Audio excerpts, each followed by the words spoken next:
안녕하세요. 디파이퍼의 30번째 리포트 시간입니다. 이번 주에는 일본과의 대결 구도가 살짝 정리되는 듯한 모양새를 보여주는 뉴스들이 많았습니다. 지소미아, 즉 그 군사적 보호 협정이죠, 일본과의. 이 지소미아 파기에 대한 불안한 입장 때문에 그 미국이 일본을 흔든 건지 아니면은 아쿠아일로를 걷고 있는 일본의 경제가 발목을 잡은 건지는 모르겠지만 여하튼 최악의 상황으로 가진 않은 것 같습니다. 덕분에 지난주 초까지 계속 빠졌던 지수가 주중을 지나면서 소폭 만회하는 모습을 보여줬고요. 다행히도 지수는 월봉 기준 120선 언저리에서 그 하방으로 가지 않고 지금 반등하는 모습을 보이고 있습니다. 하지만 계속 주시는 해야 돼야 할 시점인 것 같습니다. 그리고 그 주식이나 부동산의 그 가격 흐름을 얘기를 할 때 거시경제라는 입장에서 얘기들을 많이 하는데, 보통 주식은 10년, 그 다음에 부동산은 10년에서 15년 사이라고 얘기를 하죠. 그리고 보통 이런 주기마다 대혼란이 오기 직전에는 큰 상승이 한번 찾아온 후에 더 큰 하락이 오는 모습을 많이 그리고 있습니다. 주식시장 같은 경우는 2017년에 큰 상승을 보였죠. 하반기에 큰 상승을 보이다가 그리고 2018년에 그 계속 떨어지는 모습, 그리고 2019년에는 더 떨어져서 거의 2008년에 금융위기 때 하락폭에 그만큼의 큰 하락을 보였다라고 생각을 합니다. 주식시장은 이미 한 번의 출렁임이 온 것 같고요. 물론 제 개인적인 판단입니다. 이제는 부동산 차례가 아닌가 하는 조심스러운 예측과 함께 종목 리포팅을 시작해 보도록 하겠습니다. 자, 이번 주도 역시 지난주에 비해서 장중 최고가는 역시 하락을 계속한 모습입니다. 여기 보시면 제가 이 노란색이 고가고, 그 다음에 여기 회색이 바탕이 된 이 부분들이 최저가라고 말씀을 드렸는데, 이 최근에 올린 종목들 같은 경우는 계속 최저가를 갱신을 하고 있죠. 그만큼 꼭 단기 대응을 하시라고 제가 수차례 말씀을 드렸습니다. 자, 그러면 오늘 제가 발표할 파워로직스를 포함해서 총 22종목이고요. 1주차까지의 평균 상승률은 4.6%, 2주차 5.7%, 3주차 5.7%, 4주차 7.2%, 5주차 7.9%. 이유 내용은 확인을 하시면 될 것 같습니다. 자, 국내 카메라 모듈 1위 업체인 파워로직스입니다. 대표는 김원남 씨고요. 위치는 충청북도 청주시에 있습니다. 국내 청주와 오창, 천안에 3개 공장을 가지고 있고요.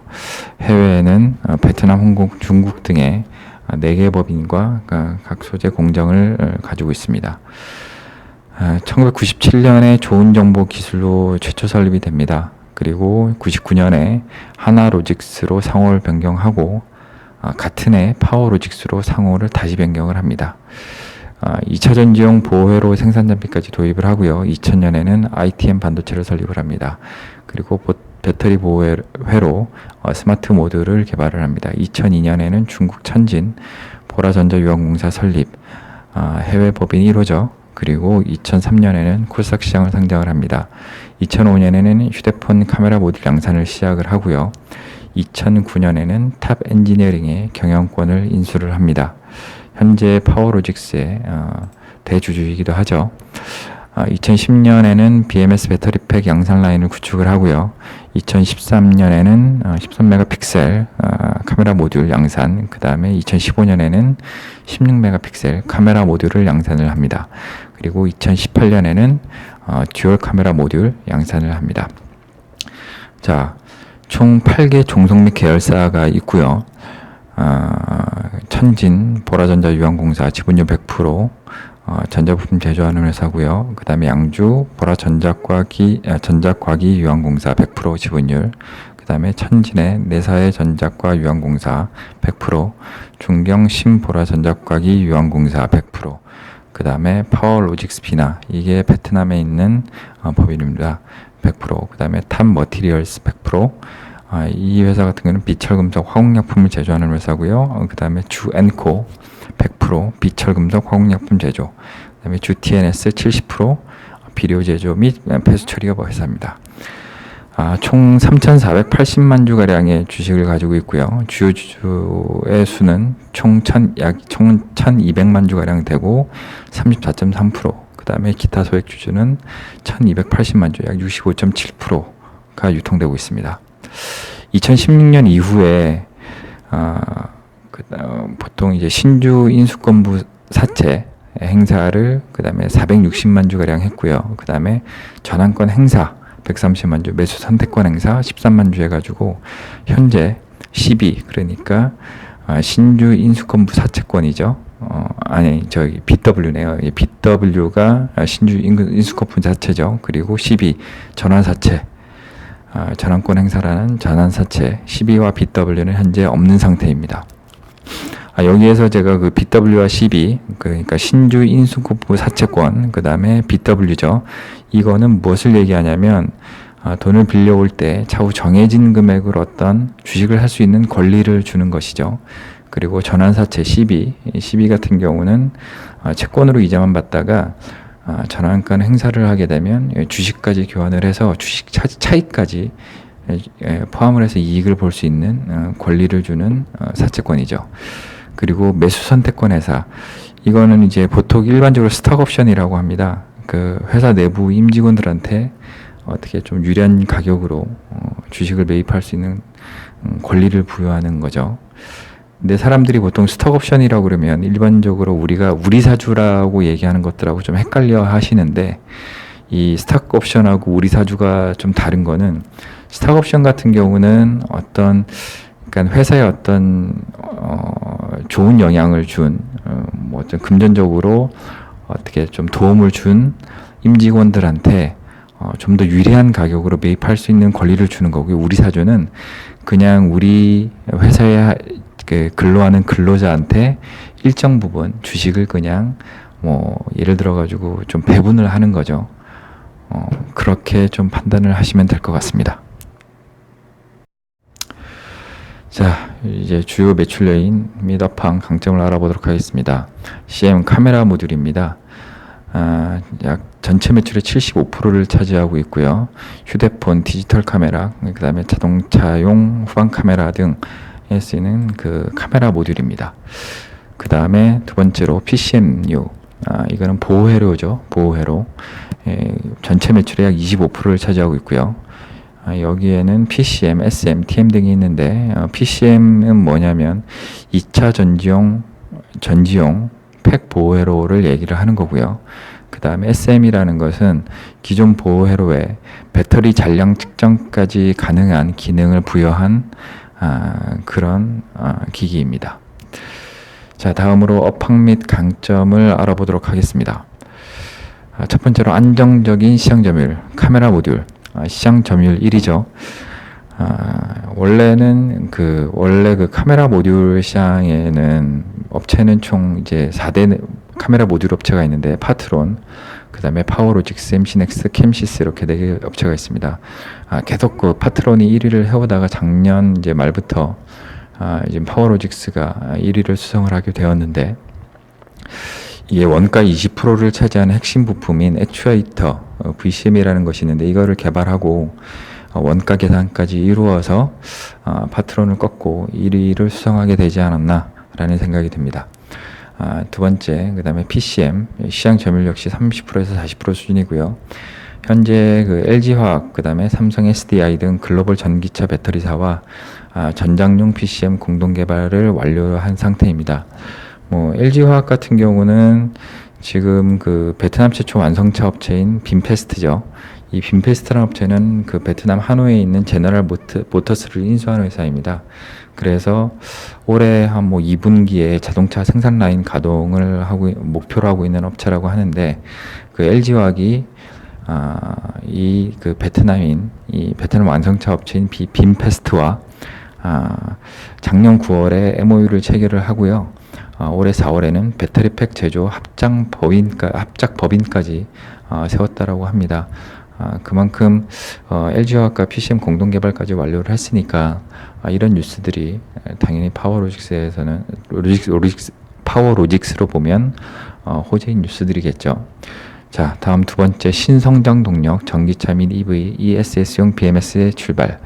자, 이 BMS라는 건 뭐냐면 그 하이브리드 자동차, 그 다음에 전기 자동차, 전기 스쿠터용 뭐 전기로 가는 일반 그 운송 장치들은 포함이 다 되겠죠. 관련 친환경 배터리 관리 시스템입니다. 예를 들어서 뭐 출력에 따라서 배터리를 어느 정도 소진을 하고 좀 덜 소진을 하고 그렇게 좀 관리를 해주는 시스템이죠. 근데 이런 것들이 이제 현재는 매출이 크게 발생을 하고 있지 않으나 친환경 수요 급증에 따라서 매출 확대가 점차적으로 크게 예상이 된다라고 생각을 하고 있고요. 자, 세 번째, 산학협동 연구과제를 통한 지속적인 개발 진행. 이 파워로직스 같은 경우는 이 카메라 모듈이나 그 다음에 이 전기전차, IT 쪽에 관련된 업체이기 때문에 이런 연구과제가 지속적으로 개발이 당연히 되어야 된다고 생각합니다. 근데 보시면 파워로직스 같은 경우는 단순히 자체적인 개발뿐만 아니라 실제 이거를 활용하는 실무 기업들이죠. 뭐 하이닉스라든지 아니면은 SK 머티리얼즈 뭐 그런 회사들하고 실질적으로 실무 기업들과 공동 개발을 하거나 아까 제가 뭐 LG화학이나 삼성 SDI도 말씀을 드렸죠. 그렇게 공동 개발을 하거나 아니면 국제 과제를 통해서 보통 국제 과제들이라고 하면 나라에서 어떤 그 지원금이 나오기 시작할 때 향후에는 이런 부분에 대해서 나라에서 지원을 시작하겠다라는 어떤 발표가 나오기 직전에 국제 과제가 나와서 이제 연구가 들어가죠. 그래서 국제 과제가 완료가 되고 연구 과제가 성공적으로 수행이 된다라고 하면 본격적으로 나라에서 국제 정책으로 국가의 정책 지원 정책으로 활용이 돼서 어떤 보조금이나 그런 것들이 나오게 됩니다. 자, 실무 기업과 공동 개발을 하게 되면 좋은 것들이 뭐냐면 이 공동 개발이 완료되면 매출과 바로 직결될 수 있다라는 장점이 있죠. 자, 그 다음에 네 번째, 카메라 장착 수의 확대. 물론 지금 삼성 쪽의 매출이 제일 크다라고 판단이 됩니다. 하지만 이 카메라, 그러니까 뭐냐면 결국에 카메라가 스마트폰에 장착이 되는데 스마트폰 자체의 수요나 아니면은 공급은 어느 정도 제한적이랄 거라고 생각을 해요. 하지만 기존에 듀얼 카메라, 예전에는 카메라가 한 대였죠. 그러고 있다가 이제 듀얼 카메라 쓰다가 이제는 트리플 카메라, 전유면까지 포함을 하게 되면 총 5개 카메라 부품이 필요하게 됩니다. 뭐 이렇게 카메라 부품 자체가 늘어나다 보니까 당연히 이쪽 그 카메라 모듈 자체가 기존에는 한 대가 공급이 되던 게 이제는 뭐 2대, 3대, 4대, 5대까지 공급이 되니까 당연히 매출 확대에 기여할 수밖에 없는 입장입니다. 자, 마지막 5번째, 이거는 약간 이제 리스크에 관련된 내용인데요. 지금 현재 그 중국에 해외 4개 법인이 있다라고 말씀드렸는데 중국 법인 같은 경우는 현재 지금 순손실을 기록 중입니다. 뭐 중국 내 2차 전지 배터리 보조금 제한 등의 요소도 있고 뭐 여러 가지 뭐 이유 때문이라고 하긴 하지만 어쨌든 현재 순손실을 기록을 하고 있으니까 이에 대한 재무 확인 내용이 반드시 필요할 거라고 생각이 됩니다. 보통 반기 보고서, 분기 보고서들이 나오게 되면 이 해외 법인에 대한 재무 지표까지 확인이 가능하니까 그런 부분들을 꼭 확인을 하시기 바랍니다. 반면에 또 베트남 법인 같은 경우는 실적이 계속 증가하고 있다라고 하니까 좀 이 상충해서 좀 내용을 확인하셔야 될 것 같다라고 판단이 됩니다. 자, 다음으로는 재무 현황입니다. 제가 이제 항상 보시던 분들만 이 표를 보시기 때문에 이 내용에 대해서 특별히 이제 자주 언급을 그러니까 그 지표나 아니면은 그 이유에 대해서 예를 들어서 시총 대비 영업이익을 왜 넣는지에 대해서 얘기를 거의 안 드리고 지나갔는데 가끔 한 번씩 다시 한번 리마인드를 시켜드리도록 하겠습니다. 자, 우선 매출액을 보겠습니다. 매출액 같은 경우는 16년에 마이너스 6.2% 소폭 감속을 했죠. 뭐 큰 감속은 아니었고요. 그러나 18년에 다시 29.4% 늘어나고 18년에는 6.8%, 1분기 현재 3천억 가까이 매출이 발생을 한 상태입니다. 자, 영업이익률 같은 경우는 1.6%, 2.3%, 2.8%, 3.5%, 5%. 영업이익률 자체가 되게 높은 편은 아니나 이익률이 계속 개선되고 있죠. 당기순이익률도 마찬가지로 0.6%, 0.9%, 1.3%, 3.2%, 4.3%. 이 매출이 늘어나면, 일반적으로 매출이 늘어나면 관리비 포션이 늘어나기 때문에 영업이익이나 당기순이익이 늘어나기가 쉽지 않습니다. 하지만 매출액이 지금 큰 성장을 하고 있음에도 불구하고 이익률 자체가 엄청나게 개선을 보이고 있다는 것은 엄청난 호재가 아닐까라는 생각을 하게 됩니다.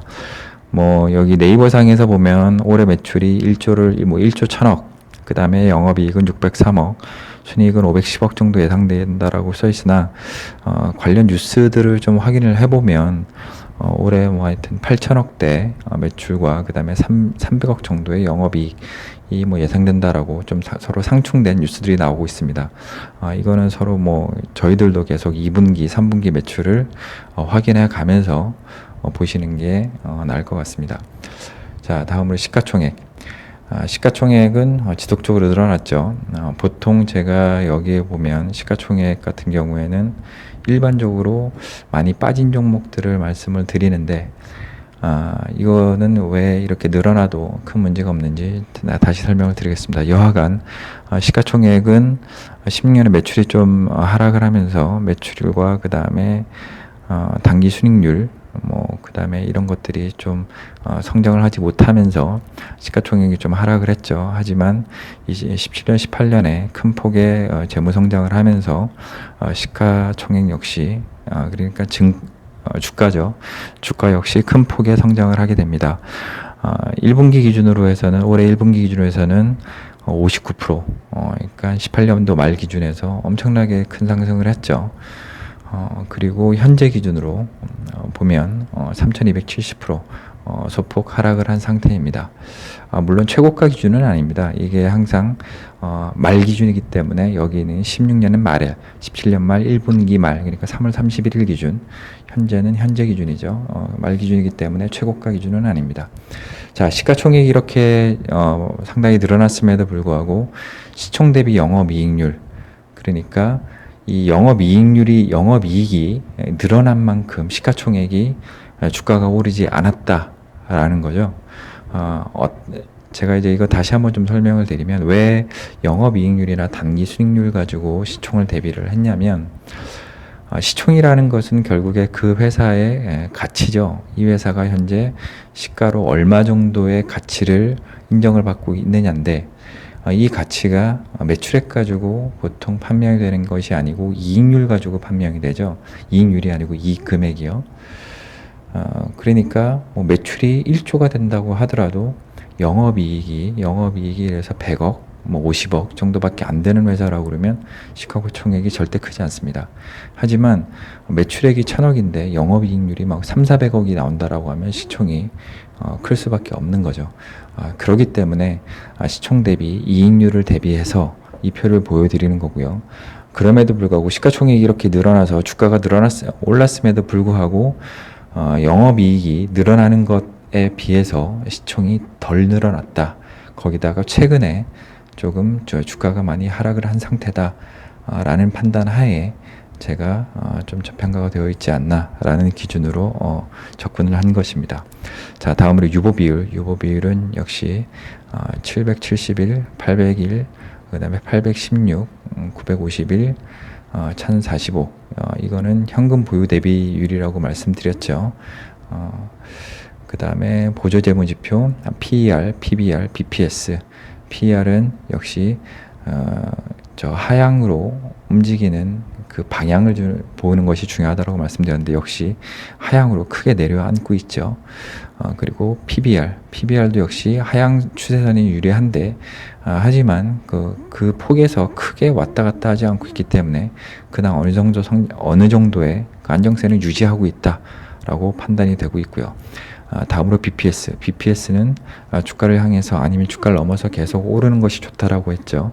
결국에 이게 실제로 내가 팔았을 때 얼마의 가치가 될까? 한 주를 팔았을 때 그 의미라고 좀 말씀을 드렸었습니다. 자, 매출 같은 경우는 지금 안정적인 시장 점유율, 그 다음에 신성장 동력, 그 다음에 지속적인 연구개발 성과 등으로 지속적인 매출 성장이 예상된다.